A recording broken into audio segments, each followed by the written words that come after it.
Bonjour, bienvenue à Arcade Moisson.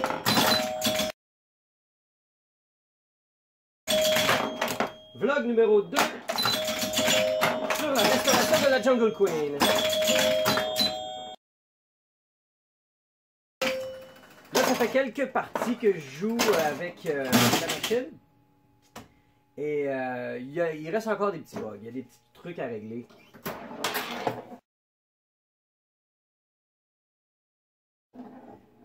Mais somme toute, c'est rien qui me stresse beaucoup pour l'instant. Parce que... Ouais. La prochaine étape, ça va être carrément de démonter la machine au complet parce que je vais travailler sur le plateau dans le fond. Ça, c'est un problème de faute. On a un problème de coil sur le flipper de gauche. J'ai l'impression que le low coil est défectueux. C'est pas supposé gronder comme ça. Dans les autres problèmes aussi, j'ai tout ce qui est séquence ABCD qui est pas... Ah tiens! Bon, est un petit peu intermittent parce que quand je jouais dans les premières games, ça fonctionnait pas. Ce qui est quand même assez commun, le système de séquence, souvent il reste jammé. Après ça, autre truc, le kicker qui envoie la bille n'est pas encore assez fort à mon goût. Et puis, sinon c'était pas mal ça. Ah oui, c'est ça. Dans qui fait le scoring des 10 points, j'ai l'impression que le shaft qui vient cogner sur la lamelle de métal, j'ai l'impression qu'il est cassé parce qu'il fait une espèce de double toc étrange. Mais moi, l'important, c'était surtout que je sois capable de remettre la machine en marche, qu'il est capable de faire une game toute seule. Ah oui, c'est vrai. Un autre truc qu'elle a fait à un moment donné, le player unit en spinant, il a embarqué sur le 4e joueur puis il a commencé à scorer sur le 4e. Not supposed to be. Ça fait que ça va être une autre affaire à checker que je vais regarder une fois qu'on va avoir terminé la restauration. Parce que cette restauration-là va se faire en 3 étapes majeures, c'est-à-dire le plateau du fond. On va tout nettoyer, tout démonter au complet, réviser au complet le score Real Motors. Et une fois que ça va être fait, on va réviser le playfield. Le playfield, c'est en 2 parties, donc 3 parties avec un petit double étape, c'est-à-dire il va y avoir le dessus, mais il va y avoir aussi le dessous du playfield qu'on va réviser une fois qu'il va être sur la rôtisserie. Et après ça, ça va être en arrière, toute la tête, les rouleaux. Et après, je dirais, coudonc, il commence à s'en rajouter tout le temps. Ça finit jamais une pinball, hein? Ça serait de la job de cabinet, parce que oui, il y a eu des meilleurs jours. C'est un cabinet rough, quand même encore solide, mais esthétiquement, il y a besoin de plusieurs petites retouches pour qu'il ce soit un beau petit joyau dans la salle de jeu, hein? Alors, sans plus tarder, installons-nous à travailler dans le plateau électromécanique. Il faut faire attention parce qu'il y a des risques de mort. Quand vient le temps de démonter le fond du plateau, il y a quand même beaucoup d'étapes. J'en profite aussi pour faire juste une vidéo avant-après parce que regardez bien comment le score motor est extrêmement sale. Il n'y aura pas l'air de ça une fois révisé. Alors pour le fond, c'est pas très compliqué. On a simplement la couette qui, elle, se connecte à la tête et le câble d'alimentation qui sont pris ici sur le board. Alors c'est pas plus compliqué. C'est plus ici que ça se corse.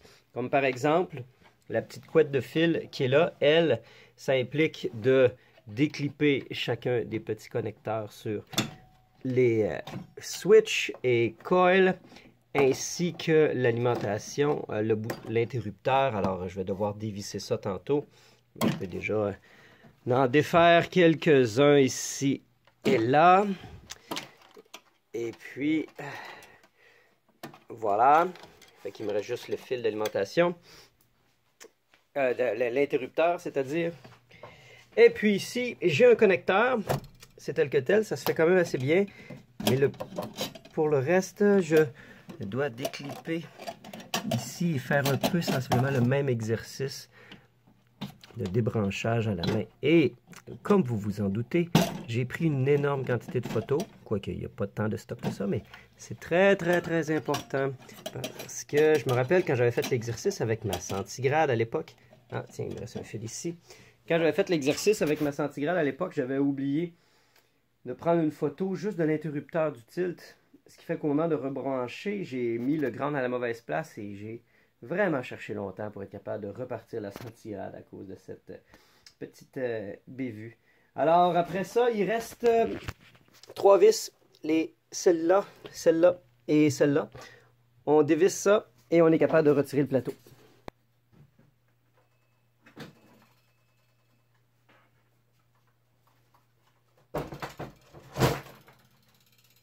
On est enfin prêt pour travailler dans l'électromécanique de la Jungle Queen.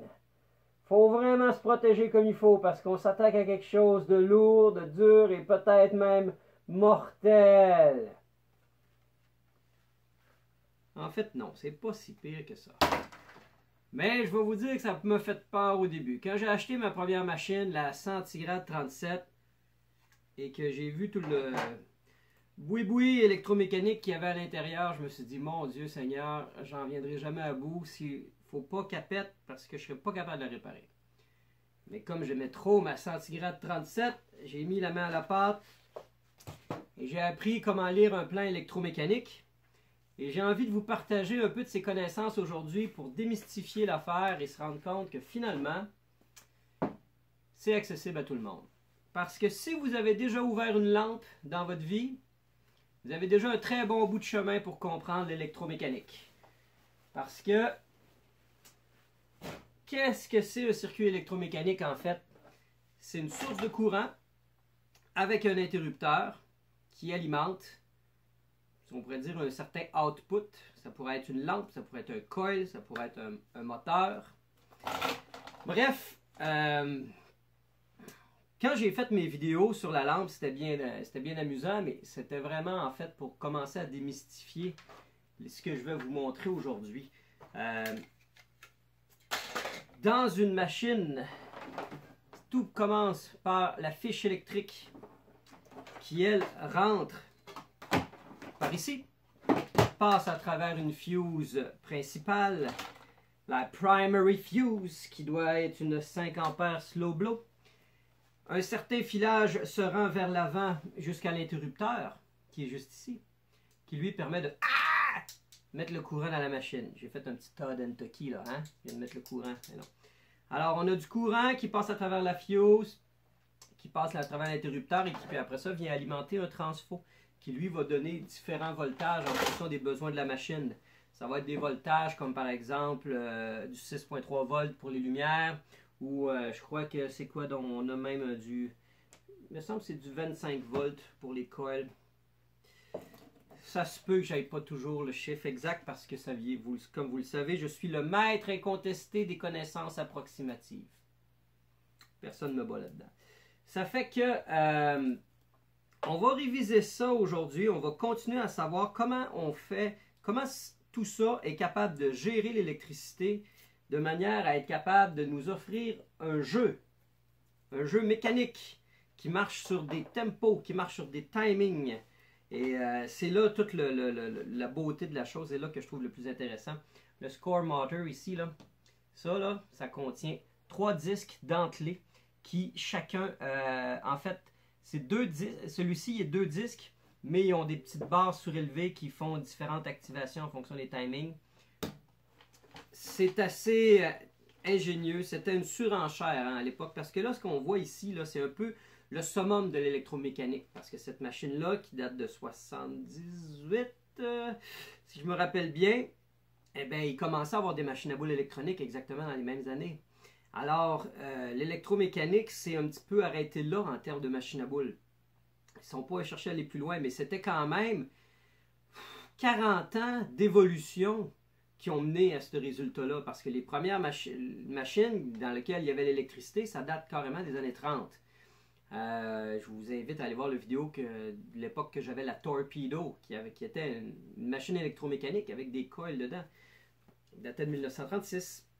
Alors après 40 ans d'évolution, on est arrivé avec quelque chose de quand même extrêmement optimisé et très très très robuste aussi. Franchement, les Gottlieb électromécaniques, c'est des petits bijoux.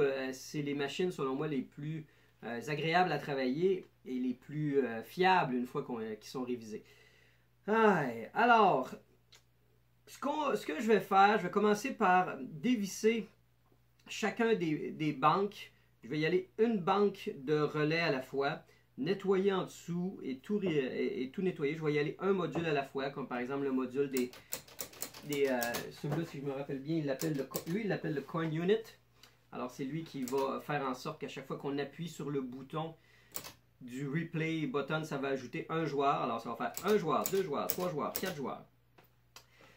Et puis, celui-ci va calculer les points. Et tout ça, en fin de compte, gère à la fois le démarrage ou encore le tilt. Quand ça tombe dans un trou. Après ça, les points bonus. Quand ça fait 500 points. C'est magnifique. Alors, je vais sortir du mode gros plan. Et on va aller voir en détail qu'est-ce qui se passe là-dedans. Pour commencer, voici une vue aérienne du plateau des coils et du score motor avant la restauration. Alors on voit que c'est extrêmement sale, que ça a plusieurs années d'accumulation de poussière et comment dire de mauvais entretien. Alors on va être capable d'aller récupérer sensiblement le beau grain du bois une fois qu'on va avoir passé à travers ça. Pour remonter un peu plus en détail ce que je parlais tantôt, l'alimentation principale vient ici. Il y a une patte sur le transfo et une autre qui passe par la fuse. Une qui alimente le service outlet. À l'époque, si quelqu'un voulait brancher un fer à souder pour travailler dans la machine, c'était possible grâce à cette prise ici. Malheureusement, aujourd'hui, cette prise ne peut plus vraiment être utilisée parce qu'il y a juste 2 pins. Il n'y a pas la pin de ground. Après ça, le fil s'en va jusqu'à l'interrupteur, revient et donne bel et bien le 6 volts et le 25 volts. Il y a aussi d'emblée de l'alimentation qui s'en va au bank reset sur le playfield. Alors le playfield a 2 banks de reset qui, eux, sont directement sur le 120 volts. Ils ne passent pas directement sur le 120, ne passent pas par le transfo. On y reviendra plus tard, mais le transfo, lui, va alimenter les coils ici et le moteur. Alors, pour être capable de mieux imager ça sur le plan, allons, je vais essayer d'être le plus vulgarisateur possible. Alors, on a notre prise de courant ici, qui alimente, entre autres, le petit symbole qui est un petit tourlou comme ça, là. Ça veut dire que c'est un coil. Alors, ça, c'est les coils des bank reset qui, eux, vont être activés que lorsque cette lignée ici d'interrupteur va être fermée. Alors, il y a 3 conditions pour que les coils qui sont ici soient activés, c'est-à-dire le U, le P et l'interrupteur 4B. Même chose pour le moteur 2C, pour que lui doit être fermé, lui va être fermé, le S et le U. Alors c'est seulement dans ces conditions-là qu'on va soit avoir le left bank target, la sequence bank ou le right target bank qui vont resetter. Dans le cas présent, on a le convenience outlet, la on-off switch qui va alimenter le transfo et c'est ça qui nous importe plus en ce moment parce que voyez-vous, tout ce qu'on a là, jusqu'au fond, c'est ce qu'on a ici. Okay? C'est une représentation graphique. Le côté droit seulement. Le côté gauche ici, c'est le petit symbole ici, ça représente une lumière. Alors le côté gauche ici représente tout ce qui est lumière dans la machine. Alors, ça va être soit dans la tête ou dans le playfield. Ça, justement, c'est plus quand le playfield est en place que ça va nous être important. Alors, moi, ce que j'ai eu beaucoup de difficultés, si on revient un peu sur l'épisode précédent, mon fameux replay button relay qui est juste ici. Lui, ce qu'il avait besoin pour être capable d'être activé, il avait besoin, entre autres, que la position coin unit soit à la 4e position, soit fermée. Mon Zero Position Replay Unit, lui, se devait d'être fermé. Ça, c'est quand il y a au moins un crédit dans la machine. Le Replay Button, c'est quand on ferme le bouton, qui finalement, ce relais-là se ferme. Le AX, fameux AX, et le relais AX qui s'ouvre et qui se ferme, qui a 2 petits coils. Alors, lui devait être fermé, ainsi que sur le moteur 1C, moteur 2B et la anti-cheat switch. C'est une des switches qui a besoin du plus grand nombre de variables pour être capable d'activer justement le replay button relay. Il y en a des beaucoup plus simples, comme par exemple, allons voir, peut-être la coin lockout, qui lui, si on regarde sur sa ligne, pour être activé, n'a besoin que d'avoir le anti-cheat switch. Alors le coin lockout, c'est le fameux coil qui fait tout le temps dans la machine. Alors celui-ci est sensiblement toujours activé et va se désactiver seulement quand la anti-cheat switch va s'ouvrir. Alors ça c'est un coil qui est plus appelé justement à brûler et à créer beaucoup de bruit tannant. Alors il est un petit peu dérangeant à cause de ça. Mais c'est le plus simple des coils à portée de la main ici que je peux vous montrer comme exemple. Alors c'est uniquement, comme je vous disais, le concept d'une lampe. Quand vous appuyez sur On, la lampe s'allume. Mais imaginez que sur votre fil de votre lampe, il y a 5 interrupteurs. Alors vous avez beau appuyer sur un des 5 interrupteurs, si les 4 autres ne sont pas à On, la lampe ne s'allume pas. Alors il faut passer à travers les 5 interrupteurs. 1, 2, 3, 4, 5. Et lorsque les 5 sont fermés, le courant va passer, la lumière va s'allumer. Dans ce cas-ci, on remplace la lumière par un coil et on remplace les interrupteurs par justement un coil qui se ferme ou un moteur qui vient activer une switch qui va soit être montée vers le haut ou vers le bas. Des fois, il y a des activations binaires, si on pourrait dire. Alors, en gros, l'électromécanique, c'est ça. C'est des interrupteurs qui se doivent d'être toutes fermés sur un temps donné pour avoir le résultat espéré. Et il ne s'agit pas juste que le contact se fasse, mais celui-ci doit se faire avec une certaine pression et pendant une certaine durée dans certains cas. Alors c'est pour ça que c'est difficile de travailler dans une électromécanique. Et c'est ce qui rebute beaucoup de gens, et je le comprends, parce qu'on ne peut pas se fier à nos yeux. Ça prend absolument le multimètre pour vérifier si le contact passe bien. Parce que c'est arrivé régulièrement que des switches semblaient en parfait contact, et au moment de mettre le multimètre, il n'y avait absolument aucun courant qui se passe. Alors voilà, il faut avoir le bon petit outil pour plier un petit peu la lamelle, s'assurer que le contact est bon, la durée se fasse assez longtemps pour que ça fonctionne. Et ça, entre autres, ça passe beaucoup par le moteur ici. Comme par exemple, le moteur, vous voyez, le système dentelé, c'est comme si c'était un peu une musique qui battait la mesure.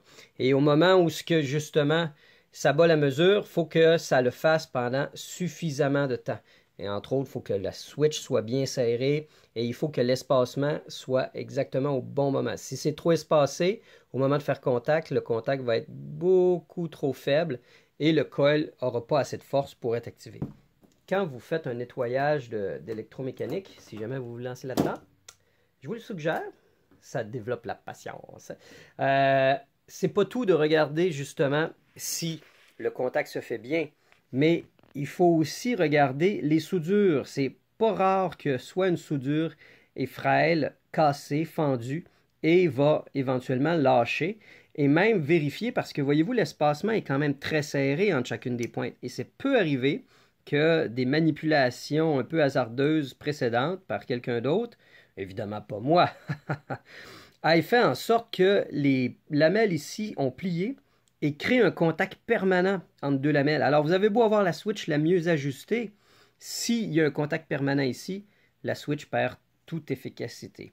Alors, la première chose à faire, on visse les vis pour être sûr que tout est parfaitement bien serré. Après ça, on nettoie, puis après ça, on vérifie les lamelles ici. Être très, très, très motivé. La petite pièce qui est ici se retire, OK? Mais sauf que c'est là qu'on rentre dans quelque chose de beaucoup plus sérieux. C'est au moment de la remettre, il faut s'assurer que chacune des lamelles rentre dans les bonnes fentes. C'est déjà arrivé de trouver une lamelle que la pièce ici avait été mal réinsérée et la lamelle avait venu à être insérée, par exemple, dans le trou d'en dessous et créait, encore une fois, un contact permanent. Alors, c'est très, très, comment dire, il faut y aller avec parcimonie si on décide de retirer cette pièce-là. C'est parfois nécessaire si le contact ici, si le moment de la jonction qui est juste ici, a été trop usé et que le frottement est trop intense, le mouvement ne sera pas complet lorsque le coil sera activé et qu'au lieu de faire justement une activation complète comme ça va juste faire ça va être un peu bloqué. Alors dans ces circonstances-là, on aurait besoin de le retirer. Mais le meilleur du temps, j'essaie d'éviter d'avoir à me rendre là. C'est vraiment dans les cas extrêmes. OK! N'es-tu de la jasette? Au travail!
terminé de nettoyer la banque de relais ici, ainsi que les Jones Lug connecteurs. J'ai sablé la planche de bois. Là, je suis rendu au coin unit qui était quand même assez commencé à rouiller. Alors, je vais faire tremper les pièces rouillées pendant un petit bout pour être capable de ramener ça le plus propre possible. Donner un exemple, juste le plunger du coil qui était très rouillé, maintenant il a déjà beaucoup plus fière allure. Alors ça va faire du bien, même si c'est pas l'item le plus essentiel de la machine, il faut qu'il fonctionne bien quand même. C'est lui qui gère le fait qu'on peut jouer de 1 à 4 joueurs.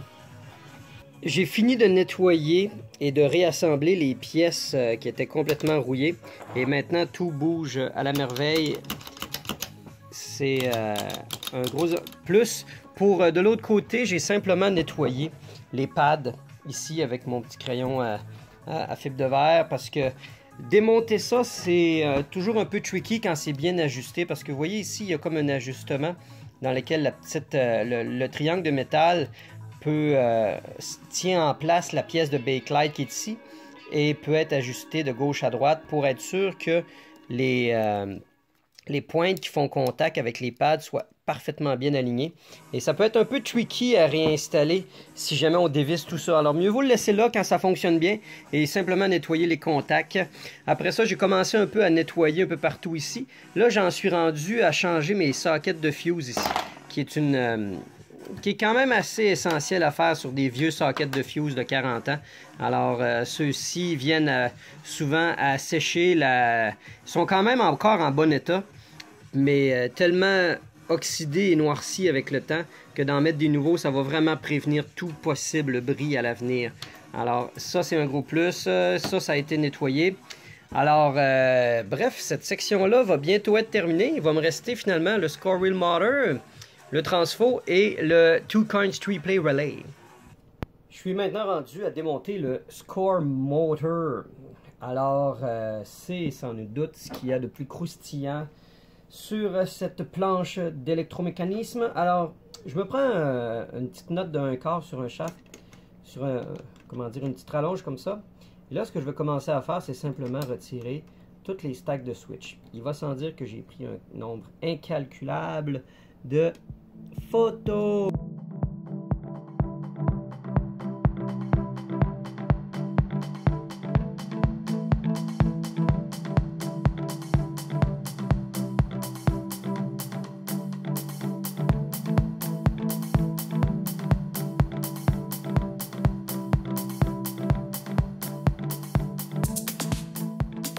Le démontage s'effectue assez bien, tout ça encore une fois à l'aide d'un tournevis plate. Quelle technologie d'avant-garde.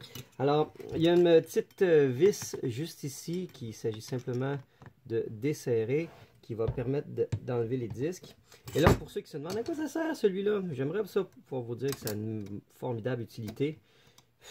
J'ai l'impression que ça sert juste un petit peu à... Aucune idée. Je ne sais pas. Si je vérifie, si je m'informe, je pourrais vous le dire, mais c'est vraiment pas ma priorité en ce moment. Mais bon, c'est la dernière petite touche parce qu'elle, en fin de compte, elle fait juste appliquer une pression. D'après moi, elle doit juste s'assurer de faire en sorte de, je sais pas moi, ralentir un peu le mécanisme au moment du passage pour être sûr que le contact soit assez long. Qui sait? Alors voilà, le disque est rapidement enlevé. On va nettoyer ça sous la chapelure. Et puis, on va dévisser les 3 petites vis ici pour être capable d'enlever le plateau de support de tout ça. Alors, ce que vous voyez là, vous ne verrez pas ça souvent. Déjà qu'une électromécanique ouverte, on ne voit pas ça souvent. Le score wheel motor. Mais là, on a vraiment le score wheel motor dans ces 3 pièces individuelles principales. Alors, on a le moteur, le plateau et les disques. Et ça devrait ressembler à ça une fois que ça va tout être terminé. Impressionnant, n'est-ce pas, l'accumulation de carbone à travers le temps. Et puis, je vais essayer aussi de préserver les petites étiquettes qui numérotent. Hein? 1, 2, 3, 4. Elles sont quand même assez importantes. Alors, je vous reviens une fois que tout ça est propre. Shiny, shiny stuff. Qu'est-ce que vous pensez de cela? Hein? Joli moteur, complètement neuf. Pas neuf, mais presque. Hey, écoute, c'est supposé briller, ça. C'est du métal. Ça ne le faisait plus depuis plusieurs années. Alors, j'ai réussi à préserver chacune des petites étiquettes. Je me suis quand même réservé de les retirer et faire réimprimer de nouveaux autocollants pour être sûr qu'ils soient parfaitement neufs. Je me calme les nerfs à un moment donné. Celui-là, je suis quand même assez content. J'ai mis J'ai passé un papier sablé 600 dessus. Ça a fait un gros nettoyage. Ça laisse des petites rainures. Être vraiment craqué, je pourrais passer du 1000, du 2000, puis une pâte à métal. Ah, je pourrais passer ma petite pâte à métal, ouais. Ça fait longtemps que je me suis pas fait aller le Perfecto. Ça fait qu'on va checker rapidos, presto, si on va aller chercher un petit fini de gloss supplémentaire là-dessus. Hein? Ça va faire une belle petite smoule noire. Et puis, d'après moi, ça va... Parce que la seule raison pourquoi je me motive à le faire, c'est que c'est la pièce la plus visible du Score Motor. Mais ça n'a aucune propriété accrue d'avoir le cap complètement gloss. Mais ça flash, vu que c'est la section mobile en plus du plateau. Ça va atténuer, selon moi, un petit peu l'effet de bariolure du grain 600. Et puis, je pense qu'on va pratiquement se voir dedans.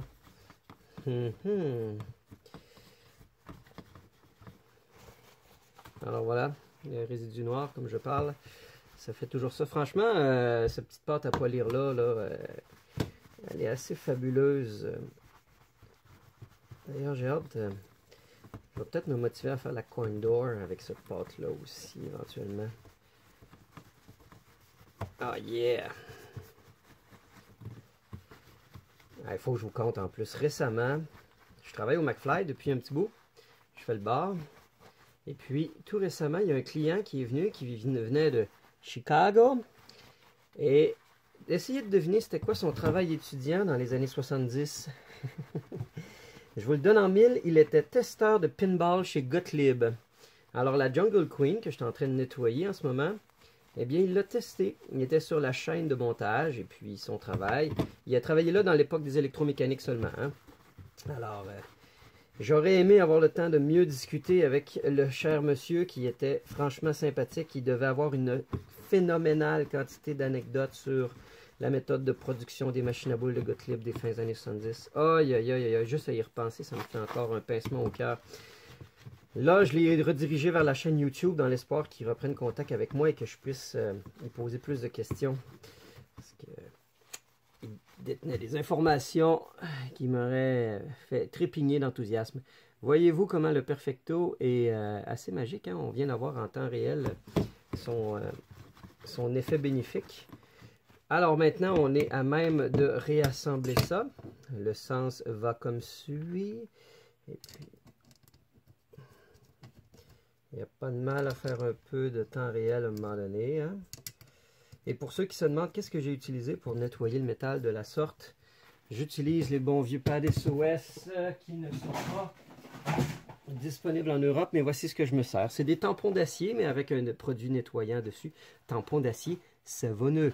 J'ai envie de mettre... Oh! Oh! Oh! J'ai oublié quelque chose d'assez important. C'est un peu d'huile, c'est très important dans le moteur ici. Il y a un endroit ici et là. Est-ce que... Mon Super Lube en petit crayon. Super Lube en petit crayon qui va venir s'insérer tout simplement ici. Sur le dessus. Et en dessous. Alors ici, ce qu'on a en fin de compte, c'est comme une petite éponge qui va s'imbiber de l'huile. Et ça va permettre justement un mouvement formidable du moteur.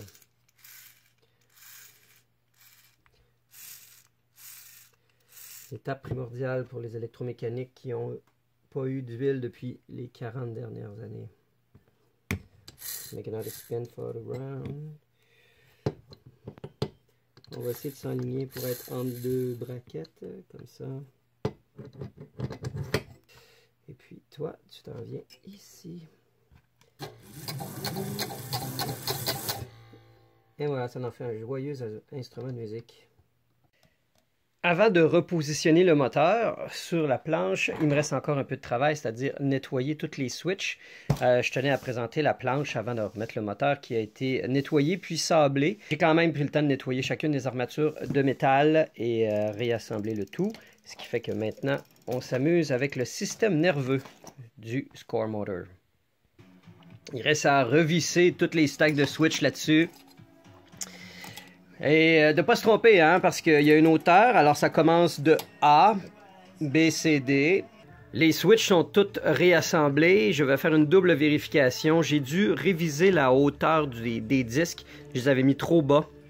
Je les ai remontés un petit peu. Ils arrivent exactement à la bonne hauteur où c'est supposé. C'est quand même assez beaucoup d'ajustements. C'est très facile d'avoir les lamelles qui se dévient l'une de l'autre. Alors, il faut s'assurer qu'ils restent parfaitement parallèles en revissant. C'est des espaces très justes. Si on regarde les 3 stacks de switch ici, on a à peine 1 mm de distance entre chacun. Alors oui, il faut y aller lentement, mais sûrement. Ça c'est fait. Il va me rester le transfo à nettoyer. Le plateau du fond de la machine est enfin fini de restaurer. Je suis franchement content du résultat, particulièrement du Score Motor qui est en excellente condition maintenant. Tout ça a été révisé, des nouveaux sockets de fusibles avec des nouveaux fusibles partout.